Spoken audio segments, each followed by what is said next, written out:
A pocos días de celebrarse el Día del Periodista, la prensa denunció la existencia de una fachada del ejército que estaría realizando presuntamente interceptaciones ilegales o chuzadas a los negociadores de La Habana, reviviendo así el fantasma de lo que ha sido el más grande atentado a la libertad de expresión, las chuzadas del DAS durante el gobierno Uribe. Sin duda, el caso de las chuzadas del DAS es tal vez el ataque contra la libertad de prensa más grave que se ha presentado en Colombia en los últimos 10 años. Que exista un aparato del Estado que esté dedicado a la estigmatización, a la amenaza, al seguimiento de diferentes personalidades, entre ellas periodistas, es situaciones que solo se presentan en estados totalitarios. Se montan, un ejemplo fácil es montar unas cabinas telefónicas digamos, ya sea en Ecuador, en Venezuela, y hacer interceptaciones ilegales en esa frontera. Ese proyecto, ese montaje de ese proyecto necesita unos recursos para ejecutarse.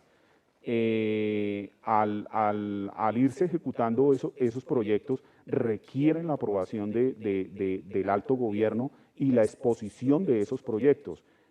Uno de los funcionarios investigados me comenta que esas exposiciones las hicieron en Palacio. ¿Y luego cuál es la solución? Se liquida el DAS porque estamos contra la corrupción y contra esas prácticas delictivas. Yo creo que eso es una razón falsa. El DAS se liquidó para ocultar la verdad. En esa ocasión, gracias al allanamiento de la Fiscalía al DAS del gobierno Uribe, el país entendió claramente la diferencia entre la inteligencia legal con orden judicial y la ilegal, la que se hacía a espaldas de la justicia, la que incluía amenazas, campañas de desprestigio, robos y que llegó incluso a la tortura psicológica. Yo llevo ya 8 años de tortura psicológica, de amenazas, de seguimientos, de hostigamientos. Llevo 8 años pagando la condena de haber sido una periodista investigadora. Abrió el paquete y allí encontró una muñeca descuartizada, quemada, pintada con esmalte rojo en forma de cruz, y a su interior tenía un mensaje que decía: usted tiene una familia muy linda, cuídela. Mis hijas estaban llorando, pensando que esa gente iba a subir y que las iba a matar. Persiguiendo a nuestras familias, haciendo una actividad de hostigamiento sistemático contra nuestras actividades y que involucra al alto gobierno. Lamentablemente el tema de las interceptaciones, de las chuzadas y del hackeo, que digamos son como las 3 fases que podríamos exponer, hoy forman parte de una guerra que no es una guerra ideológica siquiera, porque no hay de por medio ideas, sino es una guerra desestabilizadora. A pesar de que el presidente Santos ha salido a defender la inteligencia legal, lo cierto es que en este nuevo escándalo la Fiscalía encontró correos de Hermes Sierra, vocero de las FARC en La Habana, así como de los partidos políticos Liberal y Polo Democrático, y al menos 2 organizaciones, corroborando lo que habría dicho a la revista Semana uno de los hackers, que eran los mismos de siempre, los blancos de siempre. En general lo que yo veo es que hay una campaña contra la oposición política de izquierda, contra los defensores de derechos humanos y contra los medios independientes que están haciendo una labor importante en materia de comunicación. Y eso tiene un escenario concreto. Estamos en medio de un proceso de paz que está avanzando y que hay fuerzas interesadas en impedirlo. Hay fuerzas que se resisten al cambio, que en momentos en que el país busca una salida a un conflicto armado de más de 50 años, hay sectores que se benefician de la continuidad de la guerra y nos encontramos en un momento crítico de la historia del país en el que las fuerzas que pugnan por la democracia, por la paz, por el pluralismo, se encuentran con una serie de obstáculos y de adversarios que están desplegando estrategias de todo tipo. A raíz del escándalo del DAS, en abril de 2013, se expidió la Ley 1621 de Inteligencia y Contrainteligencia, que según el gobierno pondría fin a las interceptaciones ilegales. Sin embargo, los críticos aseguran que esta ley lo que hizo fue legalizarlas.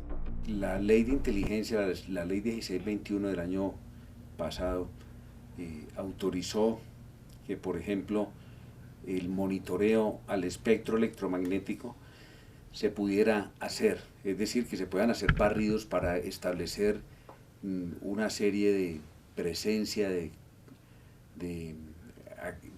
actividad en el espectro electromagnético, lo que le permite a las entidades de inteligencia escoger cuáles de esas conversaciones son interesantes o no para sus labores. La Corte Constitucional, sin embargo, en la sentencia C-540 del 2012, dijo que esa actividad de monitoreo, cuando implique que están haciéndole vigilancia a alguien en particular, requiere orden judicial. De manera que la esencia de esto, para que una democracia funcione, es que no se puede oír las conversaciones de nadie sin que haya el control, la garantía política de un juez de la República de que es él quien está autorizando eso, porque de lo contrario eso se presta a abusos. La ley de inteligencia efectivamente fue un fracaso y que debe ser derogada, y que el Congreso debe replantearse una nueva ley de inteligencia que garantice no solamente que toda la inteligencia esté bajo el control del gobierno, que esté también bajo la autorización de las entidades judiciales, sino que sea también una inteligencia que por ningún motivo vulnere los derechos fundamentales ni la privacidad de los ciudadanos. Y en cuanto al espionaje, permíteme no referirme al caso concreto, porque como relatora, por protocolos, no puedo reaccionar inmediatamente a una situación como esta hasta que no se dé información, se recoge. Lo que sí te puedo decir es que nosotros estuvimos detrás del caso del DAS durante mucho tiempo, que es lamentable la prescripción que se produjo y que está denunciando la AFNIR en el caso del espionaje y la campaña de persecución y de estigmatización a periodistas por funcionarios del Departamento Administrativo de Seguridad.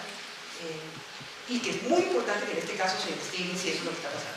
Pero lo que no puede pasar es que se replique la situación del DAS, que entre otras cosas estaban todas las pruebas y el Estado no falló, y si hay prescripción ahí hay una responsabilidad del Estado clarísima. Estas nuevas chuzadas, interceptaciones que se presentan en Colombia, lo que deja ver es como una tradición. Somos un país que tradicionalmente está violentando la libertad de expresión, que no ha logrado proteger el derecho que tenemos los periodistas de realizar nuestro trabajo. Eso es lo que pasa en este momento con todos los periodistas, no solamente nacionales sino internacionales. Y no hay que verlo solamente desde el proceso que vive Colombia, del proceso de paz, sino que hay que entenderlo en general con todas las circunstancias. ¿Qué garantía tiene un periodista extranjero cuando viene a Colombia y es violentado en su privacidad personal y profesional? Primero, el derecho a su intimidad, el derecho a que a un periodista le conozcan sus fuentes, que ese es sagrado. Nada más ni nada menos ponen en riesgo su propia vida y la de sus fuentes. Si yo, por ejemplo, estoy haciendo una investigación sobre alguna organización criminal y alguien puede saber quién me está dando la información, por supuesto que ponen en riesgo mi vida y también la vida de quien me está dando la información. Y sobre todo que se coarta la libertad pública de poder opinar y expresarse libremente. Porque cuando una persona opina o se expresa bajo la circunstancia de que alguien está enterado de todo lo que está recibiendo o está escribiendo, pues obviamente esa persona no se está expresando ni opinando libremente. La interceptación de comunicaciones privadas es solo un primer paso del cual se desprenden acciones posteriores, legales o ilegales, según la orden que se tenga o la organización que esté detrás de ellas. Por ejemplo, en el escándalo del DAS, las órdenes eran desprestigio, amenazas, intimidación. Por eso la pregunta siempre será, ¿para qué las chuzadas? Creo que lo que se busca es también impedir el derecho a la opinión, el derecho a la expresión, a la participación política, el derecho a movilizarse por el logro de la paz. O sea, son derechos que no atentan solamente contra los individuos contra los cuales se dirige, sino contra todas las organizaciones y movimientos que pugnan por hacer un cambio en el país, que pugnan por salir del estado de guerra y por buscarle vías negociadas a un conflicto que ya lleva más de 50 años y que ha generado millones de víctimas. De todo esto que está pasando, lo que uno se pone a pensar es quién filtró esa información, con qué intereses, en esta época, en este momento, cuando eso, digamos, era una información ya vieja, y lo que deja en el ambiente es malestar, intimidación, restricción, pereza electoral, para que ganen los de siempre, para que el voto de opinión no funcione, para que el voto ciudadano se restrinja o se retracte. Esta sensación de miedo sabemos que le sirve solo a ciertos sectores de la sociedad, a ciertas extremas, que han fundamentado su proselitismo en el miedo. Generalmente esta utilización de tecnologías buscan no solamente intimidar, sino utilizar esa información con finalidades que llegan hasta el uso de la amenaza, la persecución, las agresiones y en algunos casos, como se ha visto, también el asesinato. Es decir, los impactos sobre el movimiento social, sobre los ONGs y las organizaciones de derechos humanos, de estas actividades que se hacen sin control del Estado, sin que el Estado implemente todos sus esfuerzos para meter en cintura a quienes están detrás de estas estrategias de saboteo, no solamente de la democracia, sino de las posibilidades de una paz estable en el país, terminan generando una situación de incertidumbre que lo que hace es plantearle a la sociedad que el reto de alcanzar la paz es mucho más difícil de lo que hasta ahora hemos venido pensando. Sin duda, la Internet se ha convertido en uno de los más importantes medios de comunicación a través de redes sociales, correos, chats y otros espacios de interactividad, abriendo grandes posibilidades a la libertad de expresión, pero también una gran variedad de abusos como chantajes, amenazas, descrédito, matoneo, etc. Es evidente que a través del desarrollo de la tecnología también se ha multiplicado el abuso por parte de organismos de inteligencia para poder acceder a información que no debe salir del marco privado. Por ejemplo, en lo que tiene que ver con el uso de los correos electrónicos, en acceder, por ejemplo, a las bases de las comunicaciones por el sistema chat, WhatsApp. Todas esas son formas de comunicación legítimas a las que obviamente para acceder una autoridad siempre requeriría orden judicial. El tema de las redes sociales y de lo que ha generado Internet en términos de información y de opinión es bastante atractivo para el derecho de libre expresión. Entonces encontramos que la gente puede informar de primera mano lo que está pasando, está exigiendo realmente sobre qué quiere ser informado, que eso es muy positivo, ¿cierto? Es la pluralidad de voces, es la diversidad de posturas, pero por otro lado tenemos como las normas que deberían manejarse en las redes. Los límites de la libertad de expresión en las redes sociales son los mismos límites que regulan las relaciones humanas. El mismo respeto tete a tete, cara a cara, frente a frente, que debemos y procuramos tener, debe darse en las redes sociales, pero por alguna extraña razón cuando la gente habla de las redes sociales parece que perdiera ese faro y antecediera el insulto, la grosería, la patanería, y ahí hay una alteración de la expresión en su sentido más esencial y de otras libertades y de otros derechos. El derecho de libre expresión no se considera como propio de todos los ciudadanos y eso es una grave equivocación. Las protestas sociales que hemos visto, muchas se generan por redes y todos esos ciudadanos en ese momento se convierten obviamente en voceros o están ejerciendo sencillamente su derecho de libre información, de libre opinión, y por eso también hay que respetarlos y defenderlos. Esas son las variantes que nos genera la red y que en Colombia estamos todavía muy incipientes para manejar un respeto real a lo que es el derecho de libre información. O sea, la primera cosa que debe entender el ciudadano es que esa es una red de diálogo y de escucha, no una red de ataque. Algunas personalidades del país la han convertido en punta de lanza o en ariete para atacar todo el tiempo. Y muchos ciudadanos, a imagen y semejanza de esas personalidades políticas que se mantienen vigentes gracias a esos medios, los imitan. Y entonces piensan que esa es la función de la red. Entonces yo escribo un tuit para ofender. yo escribo un post en Facebook para ofender. Y lo primero que tienen que entender los ciudadanos es que ese es un medio, un punto de encuentro dialógico, es decir, para hablar, para dialogar, para conversar, para debatir. El hecho de que yo me moleste como ciudadana no significa que yo te pueda agredir y que entonces cuando me encuentro con el periodista del canal que no me gusta y de la empresa que no me gusta, entonces yo lo voy a agredir físicamente. No, hay otras maneras como yo le puedo indicar a ese periodista o a ese canal de información que no me interesa lo que me está dando, que no estoy de acuerdo con la manera como está trabajando, pero hay un límite, o sea, no porque tú seas malo, mal periodista significa que tengo derecho a agredirte. Pero además tiene que pensar una cosa y saber que en la red como en la calle existen personajes o entidades o grupos interesados en desestimular el uso de la red y hacerle perder credibilidad, que es un poco lo que está pasando con todos estos fakes, con todas estas falsedades, comenzando por noticias, fotografías, sucesos y demás, que hacen que la gente pierda credibilidad en.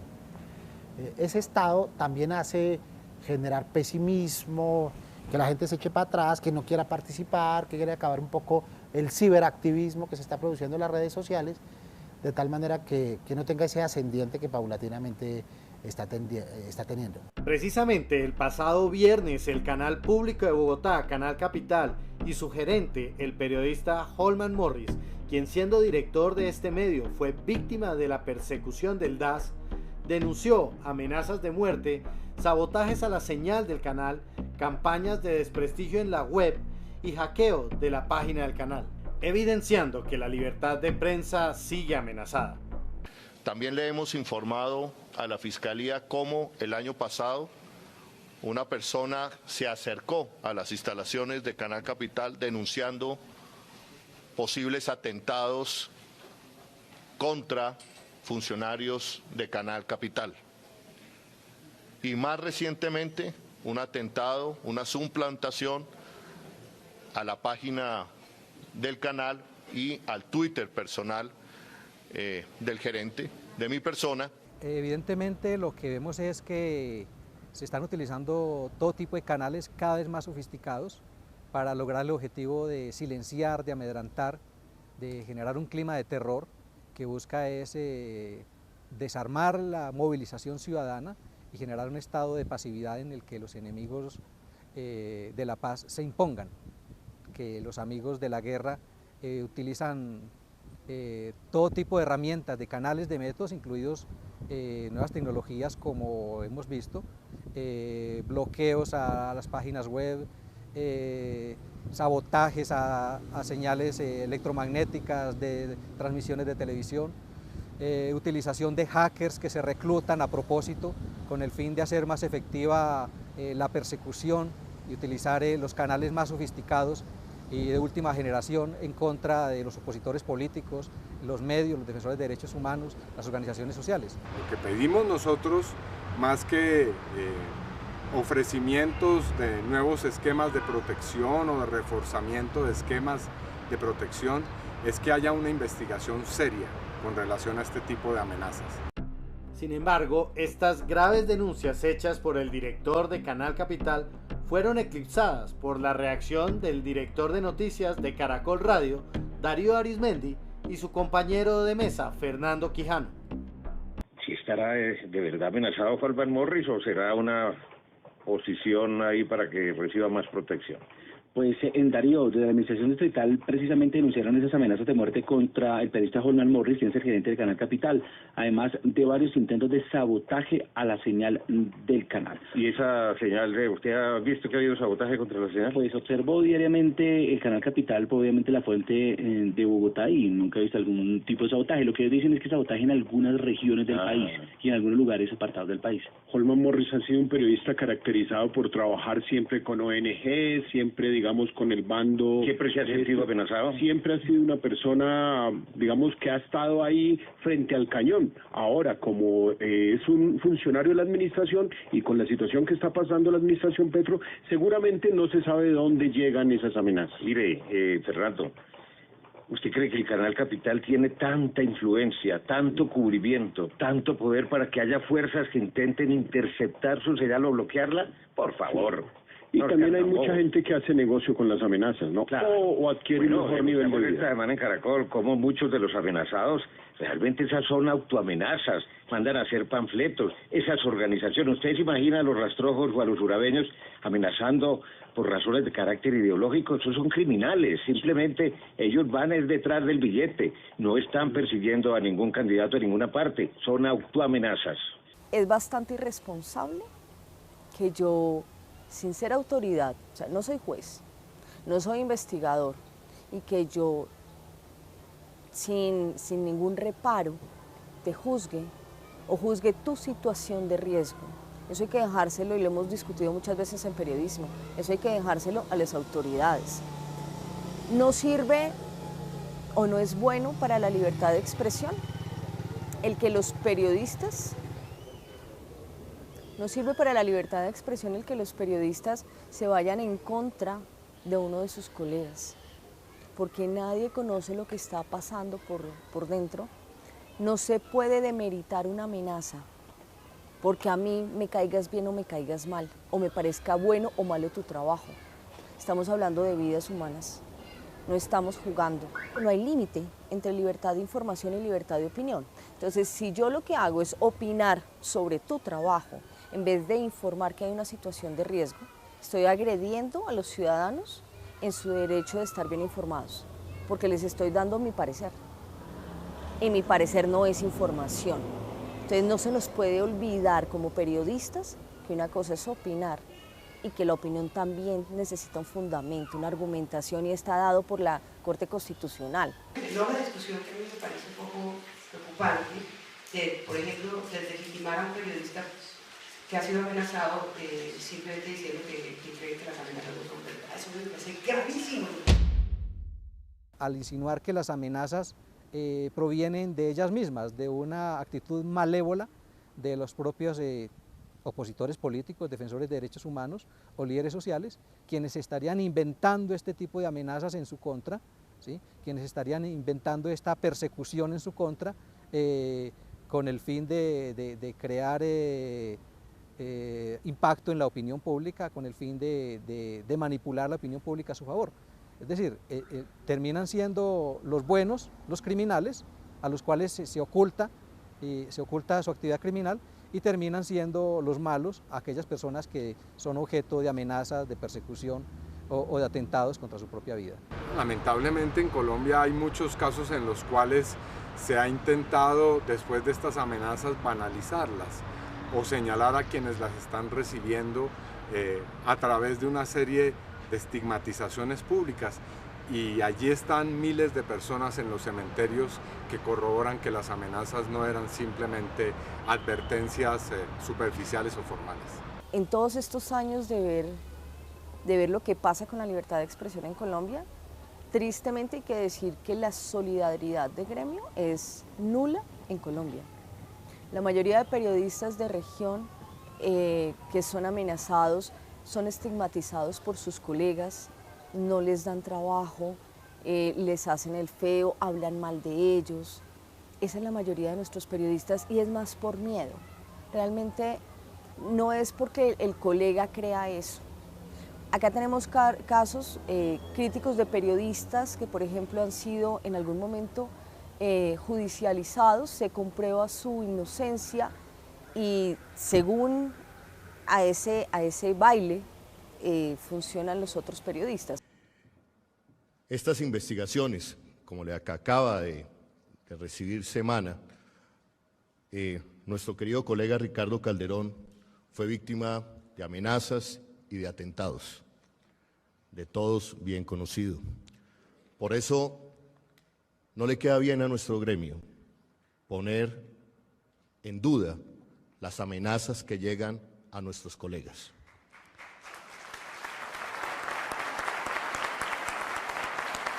No le queda bien a nuestro gremio decir que hay colegas que se autoamenazan y que viven y hacen su vida a punta de amenazas. Esta es una reflexión que queda para nuestro gremio a propósito de Alejandro de esa bonita iniciativa en la que nos hemos sumergido, que consiste en la reconciliación que queremos para el país. Gracias.